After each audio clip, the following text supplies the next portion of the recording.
اور پہلے فیب کی بات ہو رہی تھی، لیکن پھر آبویسلی جلد از جلد یہ کرنا ہے، اور اس میں نگران حکومت جو ہے اس کے حوالے سے آپ کو پتہ ہے کہ نگران حکومت سے وہ سب کچھ اس طرح سے نہیں مینیج ہو رہا جس طرح سے وہ مینیج انہیں کر لینا چاہیے تھا، اور جس طرح کی چیزیں ہونی چاہیے تھیں، تو اس سے بھی بہت سے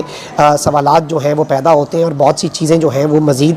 وضاحت طلب ہوتی ہیں۔ اچھا وہیں دوسری جانب ناظرین کرام، اس وقت بہت کچھ چل رہا ہے اور بہت دلچسپ ڈیولپمنٹس جو ہیں وہ اس وقت چل رہی ہیں ملک کے اندر، اور آپ کو پتہ ہے کہ جس طرح سے چیف جسٹس جو سابق ہیں عمر تا بندیال، انہوں نے جاتے جاتے نیب ترامیم جو ہیں انہیں کالعدم قرار دیا تھا، اب اس کے بعد بہت کچھ ہو رہا ہے، اور ظاہری بات ہے کہ ایک جانب تو supreme court practice and procedure act جو ہے اس پر اب 3 ستمبر کو سماعت ہونی ہے۔ پہلے ایکسپیکٹڈ تھا، قاضی فائز عیسیٰ صاحب جو ہیں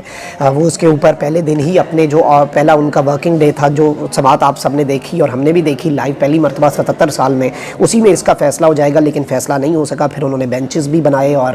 مشاورت کر کے ہی، لیکن بینچ انہوں نے خود بنائے، اسٹے ختم نہیں ہوا، اس پر بھی ایک ڈیبیٹ ہے اوبویسلی، اس پر اسے کس طرح سے انالائز کیا جاتا ہے یا سمجھا جاتا ہے ان کے اس آرڈر کو۔ تو اب معاملات تو چل رہے ہیں، سپریم کورٹ کا آرڈر اپنی جگہ ہے۔ اب یہاں پر دلچسپ چیز یہ ہوئی ہے ناظرین کرام، جو اب تک کی سب سے بڑی ڈیولپمنٹ ہے، اور جو آل شریف اور نواز شریف صاحب بھی اس وقت بڑے کانفیڈنٹ ہیں۔ نواز شریف صاحب ایک نئی جنگ بھی شروع کرنا چاہ رہے ہیں، انہوں نے کہہ دیا ہے کہ وہ آ کر نہ صرف سابق army chief general Qamar Javed Bajwa کو، نہ صرف سابق D G ISI lieutenant general Faiz Hameed کو، بلکہ مستقبل کے چیف جسٹس اعجاز الاحسن صاحب جو ہیں انہیں بھی وہ نشان عبرت بنائیں گے، انہیں کٹہرے میں کھڑا کریں گے، ان کا احتساب کریں گے۔ ایک بہت بڑی جنگ نہ صرف ملٹری اسٹیبلشمنٹ سے بلکہ جوڈیشل اسٹیبلشمنٹ سے نواز شریف صاحب جو ہیں وہ مول لے رہے ہیں، اور اس کے ساتھ وہ کانفیڈنٹ بھی ہیں کہ انہیں لکھ کر دے دیا گیا ہے، اور یہ بات جو ہے نواز شریف صاحب کو ان رائٹنگ دی گئی ہے کہ صرف نواز شریف اور مسلم لیگ نواز جو ہے وہ اگلے انتخابات کے اندر انتخابات لڑے گی، باقی سارے جو ہیں وہ مائنس، باقی سارے جو ہیں وہ فیل۔ اب یہاں پر نیب ترامیم کا قدم قرار دیے جانے کے بعد اہم پیش رفت سامنے آئی ہے، اور یہ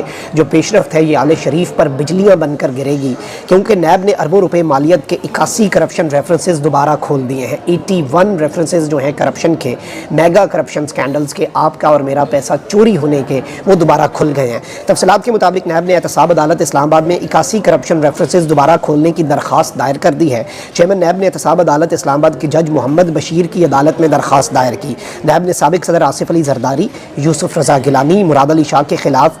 کیسز کھولنے کی درخواست دائر کی۔ اس کے علاوہ شاہد خاقان عباسی، مفتاح اسماعیل کے خلاف کرپشن ریفرنسز کھولنے کی درخواست دائر کر دی گئی ہے، اور آل شریف اور نواز شریف صاحب کے سب سے خاص آدمی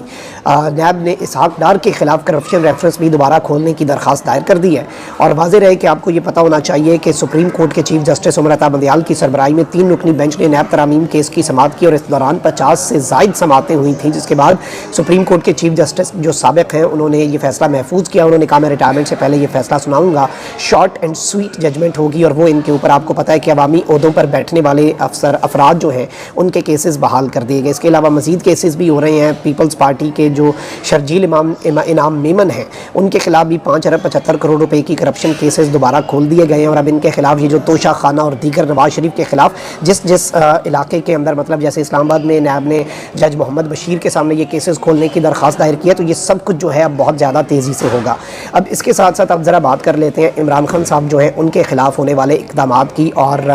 عمران خان صاحب جو ہیں ان کے حوالے سے جو ایک ریاست کا ایک نیا ڈیسیجن سامنے آیا ہے، یہ بڑا الارمنگ ہے۔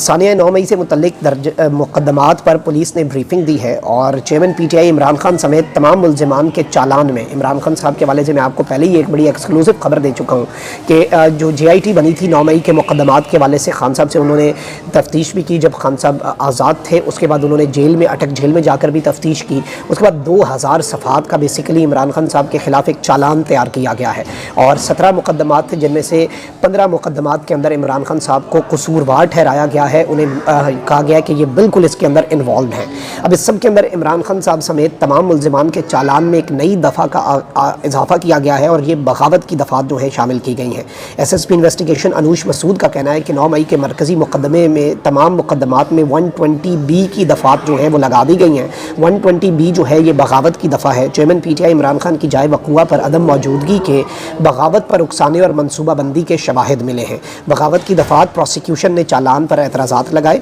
بغاوت کی دفعات پروسیکیوشن کی جانب چالان پر اعتراضات لگانے کے بعد ایجاد کی گئیں اور ایجنسیز کی رپورٹ ملنے پر چالان جو ہے وہ جمع کروا دیا گیا ہے۔ اس نقطے کو آپ سمجھیں کہ انہوں نے کہا کہ ایجنسیز جو ہیں ان کی رپورٹ جمع ہوئی اور وہ ایجنسیز کی طرف سے جو رپورٹ آئی ہے اس کے بعد ہم نے یہ چالان جمع کروائے ہیں۔ چالان جمع کروانے سے قبل پروسیکیوشن کے تمام اعتراضات کو دور کر دیا گیا، اور اس سے قبل بتایا گیا تھا کہ انسداد دہشت گردی کی خصوصی عدالت نے پروسیکیوشن نے سانیہ 9 مئی سے ملحقہ جناح ہاؤس حملہ کیس سے متعلق مقدمے کا چالان اعتراض لگا کر واپس بھجوا دیا تھا اور ہدایات جاری کی تھیں کہ پروسیکیوشن کی جانب سے عائد کیے گئے اعتراضات کو دور کر کے مقدمے کا چالان دوبارہ پیش کیا جائے۔ تو اب یہ اعتراضات کو دور کیا گیا ہے، مقدمے کے چالان کو دوبارہ عدالت میں پیش کیا گیا ہے۔ لاہور میں 9 مئی کے واقعات میں پولیس نے دہشت گردی دفعات کے تحت 14 FIRs جو ہیں وہ درج کی ہیں، اور انسداد دہشت گردی عدالت لاہور نے جناح ہاؤس حملہ اور جلاؤ گھراؤ کیس میں مراد سعید اور فروخ حبیب سمیت متعدد PTI رہنماؤں کے خلاف اشتہاری قرار دینے کی کارروائی بھی شروع کر دی ہوئی ہے۔ اور یہ سب کچھ ہوا، لیکن میرے لیے جو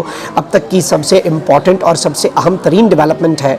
وہ یہی ڈیولپمنٹ ہے کہ عمران خان صاحب جو ہیں ان کے خلاف یہ بیسیکلی نئی جو 120B کی دفعہ ہے، عمران خان صاحب کو باغی ریاست پاکستان کا باغی قرار دے دیا گیا ہے۔ اور SSP انویسٹیگیشن انوش مسعود صاحبہ جو ہیں انہوں نے اپنی پریس کانفرنس میں کہا ہے کہ عمران خان صاحب کے خلاف یہ جو باغی قرار دینے کا فیصلہ انہیں کیا گیا ہے، اور اس سب کے اندر عمران خان صاحب کو نیب کے القادر ٹرسٹ میں گرفتار کیا جائے دیگر کیسز کے اندر، لیکن الٹیمیٹلی انہیں سزا جو ہے وہ اسی کے اندر دی جائے گی۔ اور یہ جو بیسیکلی سب کچھ کیا جا رہا ہے اس سب کے اندر اگر عمران خان صاحب کو، جیسے میں آپ کو پہلے بتا چکا ہوں، 2000 صفحات کا ایک چلان ہے، اس کے مطابق اگر اریسٹ کیا جاتا ہے تو یہ بڑا سادہ سا اور بڑا کلیئر سا کیس ہوگا کہ عمران خان صاحب کو بڑے آسانی سے ملٹری کورٹس تک کے حوالے کیا جا سکتا ہے۔ وہ آپشن جو ہے وہ کھلا رہے گا، وہ آپشن بند نہیں ہوگا، اور وہ ایک آپشن کے طور پہ، ایک ہتھیار کے طور پہ چیز ہاتھ میں رہے گی۔ لیکن اس میں اب پاکستان تحریک انصاف کا کیا موقف ہوتا ہے، لیکن یہ اتنی چھوٹی چیز نہیں ہے کہ آپ نے عمران احمد خان نیازی، سابق وزیر اعظم پاکستان تحریک انصاف جو کہ پاکستان کی سب سے مقبول سیاسی جماعت ہے، اس کے سیاسی رہنما کو باغی ڈکلیئر کر دیا ہے، اور اس کے تحت اب ان کی گرفتاری ہوتی ہے یا دیگر چیزیں ہوتی ہیں، وہ تو آنے والا وقت بتائے گا کہ یہ معاملہ کس طرف جا کر رکتا ہے۔ لیکن اس سے جو مفاہمت اور مذاکرات کی کوششیں تھیں انہیں بھی ایک ٹھیس ضرور پہنچے گی، یہ آپ ذہن نشین کر لیں۔ آلدو اوپر لیول پر یہی ڈیسائیڈ کیا گیا کہ ایک جانب ہم رگڑا بھی دیں گے، دوسری جانب ہم مفاہمت کے آپشنز بھی ایکسپلور کریں گے، یعنی ایک ملٹی پرونگ اسٹریٹجی ہے کہ دونوں آپشنز کو ایکسپلور کریں گے۔ لیکن ظاہری بات ہے، دیکھتے ہیں کہ دوسری سائڈ اسے کیسے ریسیو کرتی ہے۔ یہ وقت تو ویسے کانفیڈنس بلڈنگ میئرز کا تھا، لیکن اس میں عمران خان صاحب کو باغی قرار دینا اور ان پر بغاوت کئی دفعہ ان کے مقدمے میں ایڈ اپ کرنا ایک بہت سمبولک اور بہت سگنیفیکنٹ موو ہے۔ اپنا بہت خیال رکھیں۔ اللہ نگہبان پاکستان۔